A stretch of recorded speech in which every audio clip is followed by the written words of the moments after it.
बिल्लाहि मिनश्शैतानिर्रजीम बिस्मिल्लाहिर्रहमानिर्रहीम। आज हमारा 17वां दर्स है फ़ारसी के मुतज़ाद अल्फाज। आज के दर्स में हम तकरीबन सिफ़तें पढ़ेंगे। सबसे पहली सिफ़त है कसीफ़। कसीफ़ यानी गंदा, कसीफ़ यानी मैला, जिसका मुखालिफ है तमीज़। तमीज़ यानी साफ़ सुथरा, तमीज़ यानी साफ़ सुथरा। उसके बाद लफ्ज़ है बद। बद यानी बद यानी बुरा, बद यानी बुरा, जिसका मुखालिफ लफ्ज़ है खूब।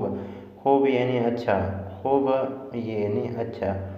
उसके बाद लफ्ज़ है ज़ीबाई। ज़ीबाई यानी खूबसूरती, ज़ीबाई यानी खूबसूरती, जिसका मुखालिफ लफ्ज़ है ज़िश्ती।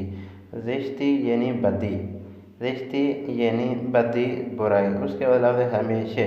हमेशे यानी हमेशा, हमेशे यानी हमेशा, जिसका मुखालिफ लफ्ज़ है हरगिज़। हरगिज़ यानी कभी भी नहीं, हरगिज़ यानी कभी भी नहीं। ये था आज का हमारा 17वां दर्स। उम्मीद है दोस्तों इस दर्स को सुनेंगे, इस दर्स को लिखेंगे, इस दर्स से इस्तिफ़ादा हासिल करेंगे।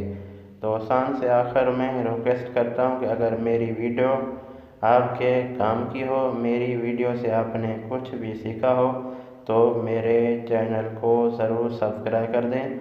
आपका कोई भी सवाल हो आप कमेंट कर दें, इंशाअल्लाह कोशिश होगी हर एक दोस्त को जवाब दिया जाए। अस्सलाम।